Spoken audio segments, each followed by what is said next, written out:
This is Mongolian Mindset, and today we're going to be responding to one of our subscribers, Wick the Tramp. Personality database is such bullshit. I stopped checking it. Would be cool if you made a video about Magnus Carlsen. So that's interesting to me because I do play chess, so that's going to be kind of fun. I got up to about like a 1800 ELO score, so that's going to be fun. I know personality database fucked this guy up, Boris Spazic. He's the Russian guy who played against Bobby Fischer. They got him as an INFP. I haven't made a video on him, but I did him and he was an INTJ. So I would be honest with you, most times chess players are going to be NTs because NTs are big on strategy. But yeah, let's check see what they have. So personality database, our sworn enemy, has this man as an ISTP. Okay, ISTPs are tacticians, so that's going to be interesting. You guys know what we use to type celebrities. We use Linda Barrens Metrics. Highly recommend you guys pick up these books. And while you're out there, pick up Dario Nardi's work as well. He does the brain scans on personality, so pick that up as well. So ISTPs are TI, SE, NI, FE in the fourth spot. In the fifth spot, the opposing, they have TE. In the sixth spot, the critic, they have SI. In the seventh spot, the blind spot, they have extroverted intuition. And in the eighth, the demon or the angelic, they have introverted feeling. So it's gonna be interesting. We're gonna get into this. We're gonna figure it out for you, Victor. But I know Boris Spazic is an INTJ, so let's see what he is. Time Magazine's 100 most influential people in the world, Garry Kasparov writes that if Carlsen can rekindle the world's fascination with the royal game, we will soon be living in the Carlsen era. I am pleased to have Magnus Carlsen at this table. Welcome. Thank you. It's good to have you here. Somebody brought this in.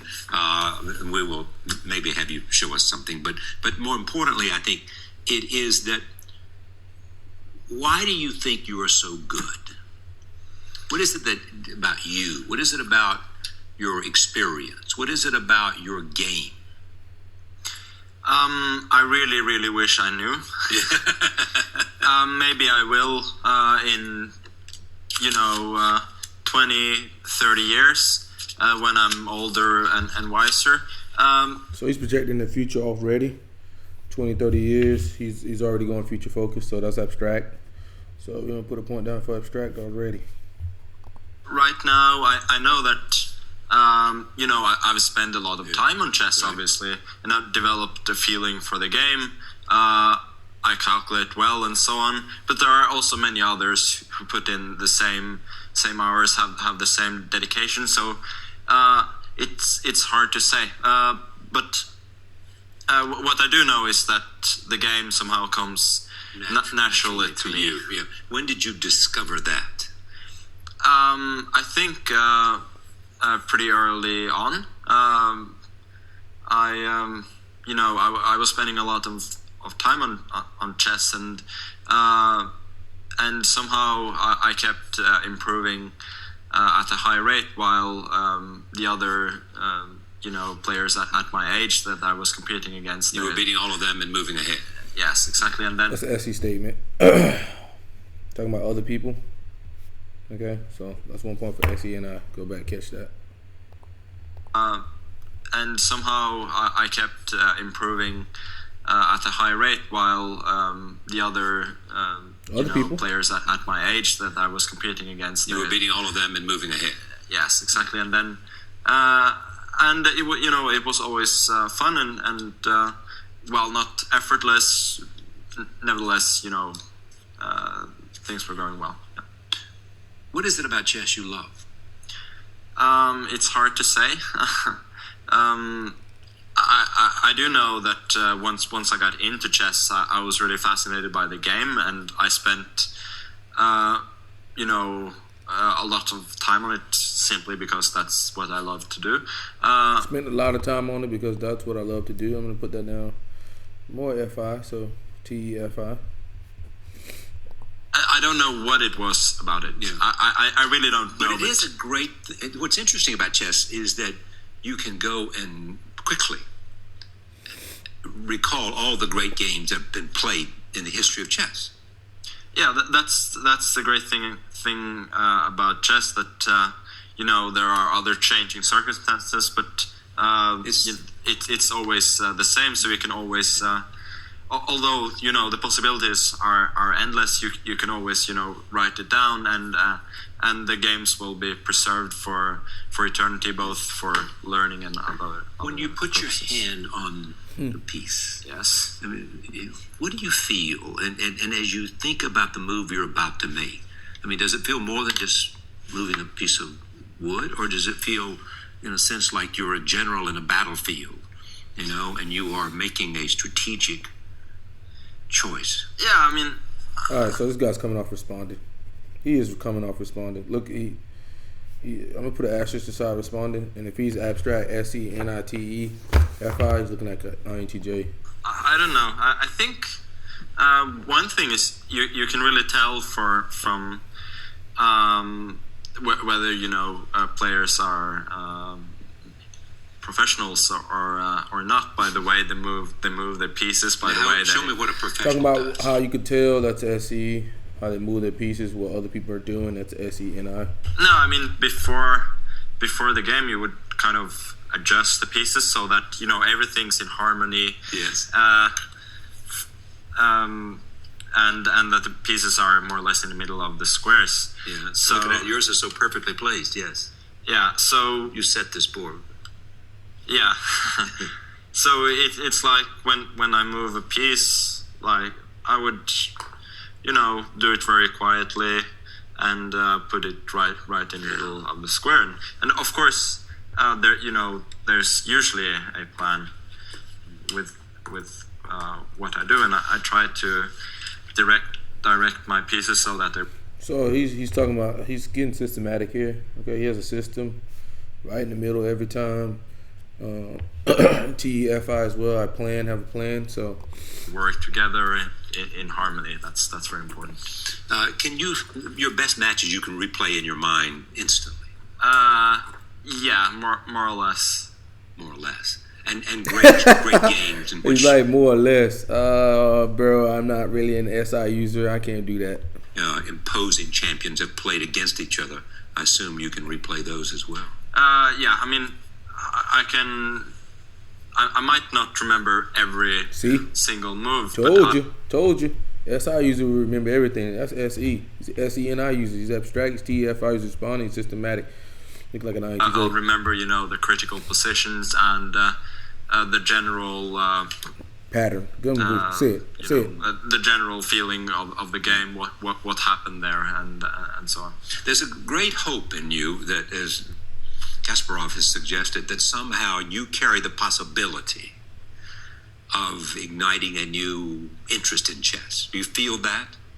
I don't know, but I think it's a very... All right, he's responding. So he's responding. That eliminates all the extroverts. That means he can't be ESTJ, can't be ESTP, can't be ENTJ, and can't be ENFJ, can't be ESFJ, can't be ESFP, he can't be ENTP, and he can't be an enfp. Okay, those are eliminated. Okay, he's responding. He's introverted.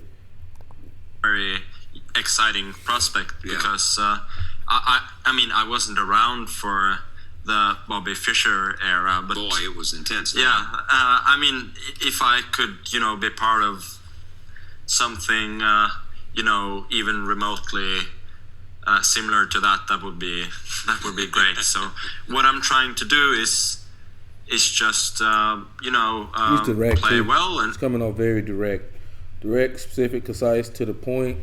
It's not informal. It's not hard to get what he's saying. He's coming off direct and responding. So that means he's a finisher. ISTJ, ISTP, INTJ, and INFJ. Okay, personality database. You are still in it, man. ISTP is still open. And try to inspire people so. As much as I can. The Guardian said about you, his style is harmonious, uniquely versatile, and backed up by a fierce will to win. That resonates with you? Yeah, I've always been competitive. And I never liked losing. I never thought that losing is a natural part of the game. And I think That's Direct. the way That's all it direct. has to be if you want to be the best. And if it's a You very want to be the tough best, TFI. opponent, Yeah. and you say the word checkmate. Well, I won't actually say the word checkmate, but when my, You'll say check, and and they will realize, that's and you can see it in their face. Yeah, that's that's a good feeling, obviously. But but I mean, for me, what's even more satisfying is the battle leading up to the point where you're gaining an advantage. You're The route to the advantage. yes, and your opponent is spending a lot of time making faces, and Talking about what the other person doing. That's SE again. that you got him. They're struggling. Yeah, and I mean that's in a way the most satisfying, more than the end, which is often a matter of wrapping up. Yeah, wrapping up. It's over. Yeah. You like to see the Now, pain what on your about this face. fact that some people call you the Mozart of chess? Creative, All right, let's guess. If he's a TEFI user, we know how he's gonna act. brilliant, young, a That's master of all that he sees. Look at that. Look at his face. Look at his face. Look at his face. Boy, he loves that, boy. I don't know. I think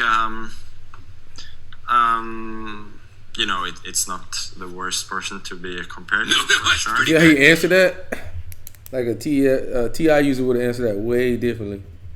Okay, so we put a point down for TEFI on that. And I think also Mozart had a very natural talent for what he was doing. And like me, I think he practiced a lot from Look at his face. an early age. He's getting a high off of it, man. He's a TEFI user. Okay, so he's TEFI. That means he can only be ISTJ or INFJ, ISTP. ISTP and INFJ are eliminated. You can only be an ISTJ or INTJ. So based off that alone, and we already got like 4 points for SENI. This guy's an INTJ, just like Boris Spazic. Just players tend to be INTJs. And that's or INTPs or ENTPs. Eventually that's what you do. You learn everything there is to learn, and then you start to invent yourself. Kasparov again said that you have a way of strangling your opponent. Of course he did. You see how he enjoyed that. Look at him. No, it's that's very satisfying to me when you're That's very satisfying. Your TEFI. plan is working. It might not. The plan is working. It might not be TE. Immediately decisive, but you're just piling up the threats. Yeah, you can feel it. Yeah, you can feel it, and that's that's the way I like to play, and that's the way FI. I try to Yeah. play. Here's what's interesting to me too. Your world is within these boundaries. Yes. This is where your world is. Well, that's what I do. This is what you do. Yeah. And the question is, how long can you do it? Because you've said a very interesting thing. When you cannot play at a certain level, you will not want to play. That's my feeling right now anyway. So I think that I will play until I start. I lose motivation, and that's very important to me. And I think if I come to a point where I feel that I cannot That's very important to me, FI. perform, at a very high level anymore, that It won't might be fun or interesting. yeah, or anything. it will do something with motivation. Yeah, So it'll do motivation. So, can you, and if you can, how, take the game to another level? So, yes, Do you have the capacity to create moves, to do things on a chessboard that have not been done before? I don't know. I have Already done that? No, but I have the utmost respect for the masters of the past, and they've uncovered many of the secrets in chess. So I think for me, my main task is just to try and make slight improvements on that, to amass all the knowledge and try to all the time use that and improve a little bit. So I don't know yet if I'll be able to do something revolutionary about the game. But that would be a grand ambition, wouldn't it?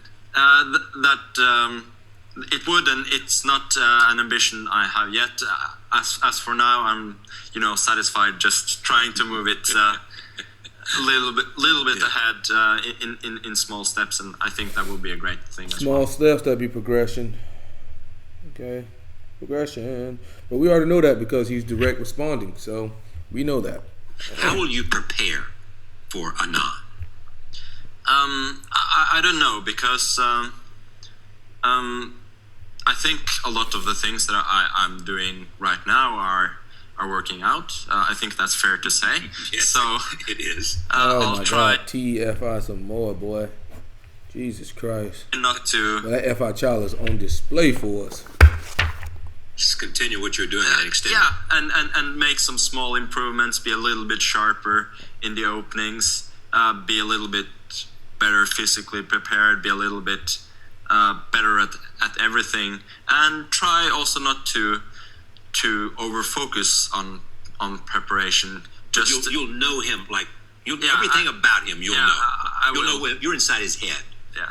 No, I mean I think he will do. He will do the same. The only difference is that it won't be enough. I tell you. Look at that. Well, that TFI child is on display. It won't be enough. Look at him. He's proud boy. I'm telling you, but INTJs are way more cocky than you think. He does not have enough to beat you. I mean, that's my belief that I can. That's my belief. That's TFI again. One, and otherwise there wouldn't be any point in me playing the match. You believe?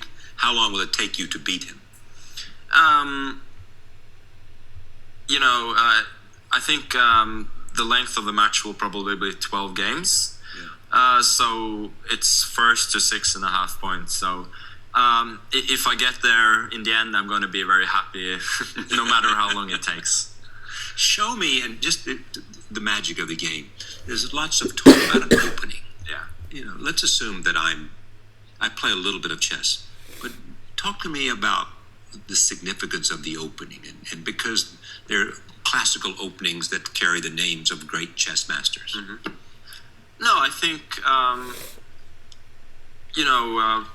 in the opening it's important to. With the modern computer age, there are some new ideas and such, but the principles are basically the same. That in the opening you should try to control as many of the central squares as possible, mm-hmm. because from the center you can more easily maneuver to either side. And so chess is about owning the center? Yeah, I mean, most of the time it is. In a battlefield, if you can see from each side, you can control everything more easily. While if you're stuck on a flank, you're much more vulnerable. Mm-mm. Do you read? Yeah. Beyond chess, do you read history of Napoleon, history of great battles? Does that have any fascination? No, I guarantee no. Yeah, I did read when I was probably 8-9 years old. I read a lot about Napoleon. Maybe not for so much for chess strategy as just I thought it was an interesting dude. Yeah. I mean, whatever he did, I mean, was obviously not cool, but an interesting figure in history. Absolutely. Now, you have on your jacket there, VG here, Arctic here, Simonson there. Yes. Are you a walking, talking advertising machine? No, it's just these are my sponsors, yeah. And I'm proud to be involved with them. And Proud to be involved, FI. And I think chess doesn't have that many corporate sponsors, and for there to be a good circuit of tournaments, world champions, and so on, we need corporate sponsors. So that's good. Yes. I mean, you really are carrying. I mean, the Carlsen era, in fact, will be here if, in fact, you are able to do all the things that people expect you to be able to do.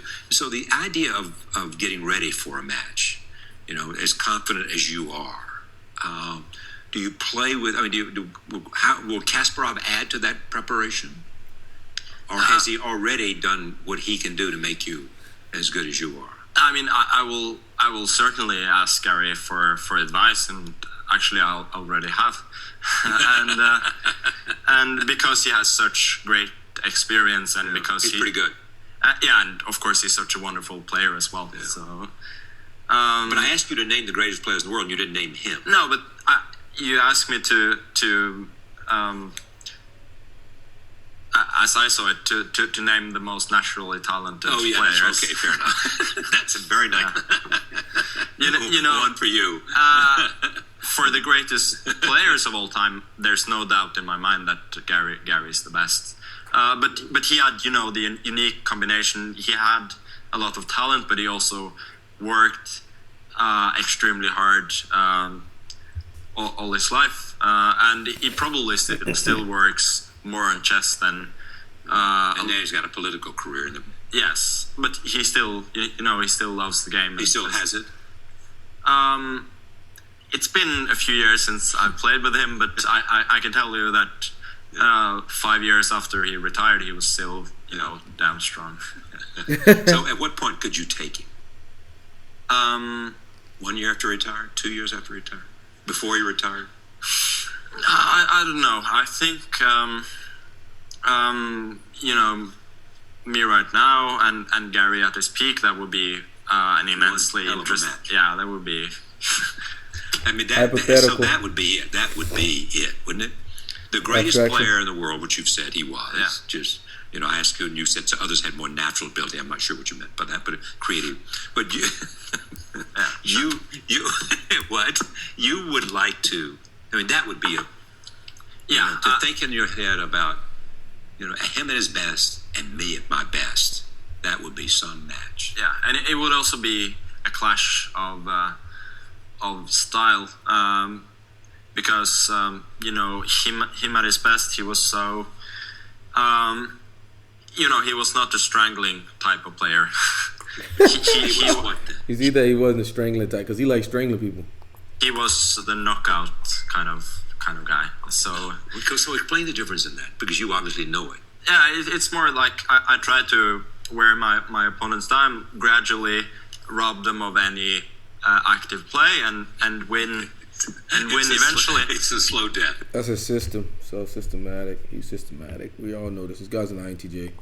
Yeah, and he, he could do that as well, obviously, but he was so strong in the opening, and he played so aggressively and with such power that his opponents often crumbled much before a slow death started to become an issue. So why don't you adopt his style? Because we have different kinds of chess talent, I think. Talent? Yeah.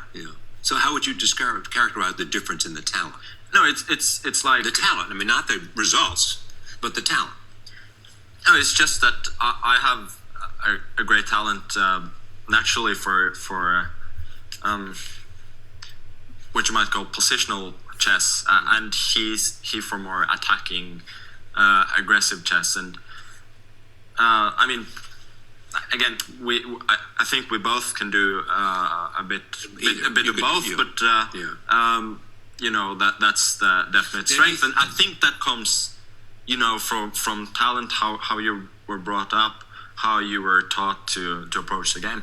And do you believe that it has anything to do with the fact that you're from Norway and he's from Russia? It might. So. Or it might have someone who taught you early too, Mike. Yeah. So I mean, but it's also with his character that's the way. Yeah, he's not a shrinking violet, as they say. No. But every champion has to have confidence. You have to look at the board. I mean, I'm putting words in your mouth, but it seems to me they come to define you. You got to look at the board, as you said about Anand. I'm going to take you down. This is going to happen. Yeah, but that's the way it is. I think you need to be absolutely confident, and I think it's always better to be overly confident than pessimistic, because I realize sometimes after games that I was actually way too confident here. I was way too optimistic. But if you're not optimistic, if you're not looking for your chances, you're gonna miss opportunities. You're gonna miss. That's it. This guy's INTJ, okay? So what we noticed very early on is that this guy's direct responding. So that automatically makes him a finisher. That makes him ISTJ, ISTP, INTJ, or INFJ. We noticed that this guy's TFI like crazy. Whether he's talking about what's important to him, he knows what's important to him. He's very arrogant. He cares about his achievements. He cares about brands, that type of thing, about being the best. So that already knocked him down to ISTJ, INTJ. And then what we notice is that he's abstract, and he's an SENI user. So with him being an SENI user, that makes him an INTJ and not an ISTJ, and plus he's abstract. Yeah, and he's pragmatic, so he cares about doing what's effective. I mean, he's out there talking about strangling people. Like, this guy's crazy. But yeah, FI Child on display, man. Look at these INTJs, man. But yeah, Victor, he's the same personality type as you, man. So maybe that's the reason why you wanted me to type him. But this is Mongolian Mindset, and you guys know we're out, and we will be back soon.